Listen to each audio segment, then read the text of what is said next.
शांति कुंज online classes में आपका स्वागत है बच्चों। हमने पिछले एपिसोड में रक्षात्मक भोजन के विषय में पढ़ा था, जिसमें सबसे पहले विटामिन्स थे। और ये चार्ट जो है इसको याद करने को भी मैंने कहा था। चलिए अब खनिज लवण यानी मिनरल सॉल्ट्स के बारे में जानें। खनिज लवण अनेक शारीरिक क्रियाओं के लिए महत्वपूर्ण हैं। वे हमारे भोजन में पाए जाते हैं। इनकी शरीर में बहुत कम मात्रा में आवश्यकता होती है। खनिज लवण ऊर्जा प्रदान नहीं करते हैं। खनिज लवणों के मुख्य स्रोत पनीर, हरी पत्तीदार सब्जियां, दालें, मांस तथा अंडे हैं। हमारे शरीर में वृद्धि के लिए मुख्यतः कैल्शियम, फास्फोरस तथा लोहा अति आवश्यक है। कैल्शियम तथा फास्फोरस हड्डियों तथा दांतों की मजबूती के लिए आवश्यक है। हड्डियों की वृद्धि पर भी हमारा शारीरिक विकास निर्भर है।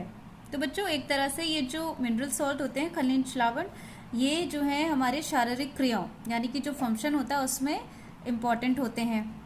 ये जो है हमारे शरीर में बहुत कम मात्रा में इनकी आवश्यकता होती है। ये किसी तरह की एनर्जी नहीं देते हैं, मगर ये बहुत ही ज़रूरी होते हैं। इनका मुख्य स्रोत पनीर, हरी पत्तेदार सब्जियां, दाल, मांस या और अंडे होते हैं। ठीक है। इसके अलावा ये जो खनिज लवण होते हैं ये हमारे शरीर में वृद्धि के लिए मुख्यतः कैल्शियम, फास्फोरस और लोहा, इन हमारे शरीर में वृद्धि इनकी बहुत ज़रूरी होती है। कैल्शियम और फास्फोरस हड्डियों के लिए और दांतों के लिए मजबूती देता है। और हड्डियों की वृद्धि के लिए हमारा शरीर, जब हमारी हड्डियों में वृद्धि होगी तो हमारा शरीर भी विकास करेगा, यानी कि आप उसमें ग्रोथ देखेंगे। दांतों के मजबूत होने पर ही हम भोजन को अच्छी तरह चबाकर पचा सकते हैं। अगर हमारे दांत मजबूत नहीं होंगे तो हम भोजन को पचा नहीं पाएंगे। और जो रेड ब्लड सेल्स होती हैं उनके निर्माण के लिए भी लोहा अति आवश्यक होता है। लोह तत्व के प्रमुख स्रोत हरी पत्तेदार सब्जियां, अंडे, मूंगफली तथा यकृत है। आयोडीन दूसरा आवश्यक लवण है। आयोडीन जो है ये एक और आवश्यक मिनरल है जो थायराइड नामक ग्रंथि के कार्यों को नियंत्रित करता है, जो कि थायराइड ग्रंथि जो होती है, ग्लैंड, उसको कंट्रोल करता है। आयोडीन की कमी से घेंगा, जड़, मानवता नामक रोग हो जाता है। आयोडीन युक्त नमक, मछली तथा समुद्री भोज्य पदार्थ इस लवण के मुख्य स्रोत हैं। तो हमें आयोडीन किन किन से मिलता है? नमक, मछली, समुद्री भोज्य पदार्थ से हमें मिलता है। और इनकी कमी से घेंगा, जड़, मानवता नामक रोग हो जाते हैं। ठीक है। अब जानते हैं खनिज लवणों की कमी से होने वाले रोगों के बारे में। विटामिन की तरह खनिज लवण की भी शरीर को बहुत कम मात्रा में आवश्यकता है। इनकी पूर्ति हमारे शरीर के लवणों के रूप में भोजन के द्वारा होती है। और अगर लवणों की कमी हो जाए तो हमारे शरीर को कई तरह का रोग हो सकता है। आप ये जो नीचे टेबल देख रहे हैं इसके थ्रू हम इसे समझेंगे, जिसमें पहला देखिए लवण है लोहा। ये हमें किससे मिल रहा है? इसके स्रोत हैं दूध, फली, शलजम, हरी सब्जियां, अंडे, मछली, यकृत। और इससे क्या रोग होता है? रक्तपलता। सेकंड है फास्फोरस। दूध, बादाम, दालें, फल, मछली तथा मांस। और इससे इसकी कमी से होने वाला रोग है दंत क्षय। तीसरा है कैल्शियम। दूध, पनीर, दालें, सोयाबीन, हरी पत्तेदार सब्जियां इसके स्रोत हैं और इसकी कमी से कमज़ोर हड्डियां हो जाती हैं। फिर है आयोडीन। नमक, समुद्री भोजन, मछली, ये इसके स्रोत हैं, जिसकी कमी से और इसकी कमी से घेंगा, जड़, मानवता जैसे रोग हो जाते हैं। फिर देखिए पोटेशियम।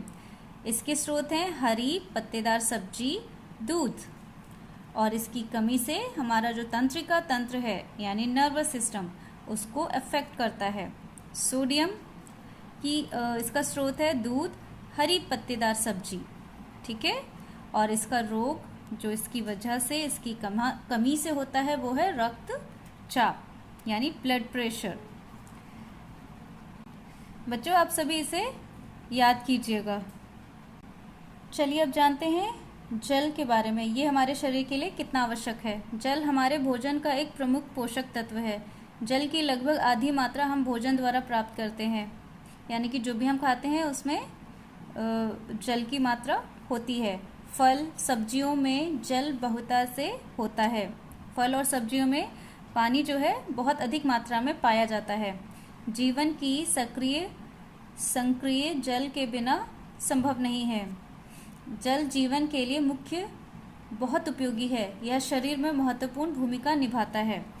तो आप समझ रहे हैं, जल जो है हम अपने दिनचर्या में जितने भी कार्य करते हैं, जितनी भी क्रियाएं करते हैं, उसके लिए आवश्यक है। इसके बिना हमारे काम संभव नहीं होते हैं और ये हमारे शरीर में भी बहुत ही इम्पोर्टेंट रोल प्ले करता है। जैसे देखिए, जल शरीर के वर्ज्य पदार्थों को मूत्र व पसीने के रूप में बाहर निकालता है, यानी वेस्ट मटेरियल जो होता है उसको मूत्र या पसीने के रूप में बाहर कर देता है।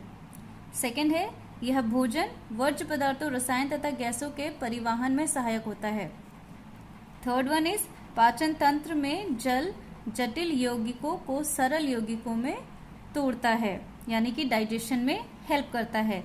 साथ ही साथ ये भोजन में वेस्ट मटेरियल, केमिकल्स, जो गैसेस होती हैं उनको निकालने में भी हेल्पफुल होता है। स्वस्थ रहने के लिए प्रतिदिन 8 से 10 गिलास जल अवश्य पीना चाहिए, इसीलिए पानी पीना बहुत ज़रूरी होता है। यदि किसी व्यक्ति के शरीर में जल की कमी हो जाती है तो उसे डिहाइड्रेशन हो जाता है। रेशे यानी फाइबर्स, हमारे द्वारा खाए गए भोजन का कुछ भाग पच नहीं पाता है। यह भाग मुख्यतः सेलुलोज होता है। यह वनस्पति जन्य भोजन जैसे फल सब्जियों में कार्बोहाइड्रेट्स के रूप में होता है। इन्हें रेशे कहते हैं। यह हमारे भोजन का एक महत्वपूर्ण भाग होता है। रेशे हमारे भोजन का एक बड़ा भाग होता है। यद्यपि यह पचता नहीं है, किंतु यह आंतरिक पाचन तंत्र को मुख से आंतों तक प्रभावित करता है। हम सोचते हैं कि हम रेशे क्यों लें, लेकिन बेटा इसका बहुत ही इम्पोर्टेंट यूज होता है हमारे शरीर में।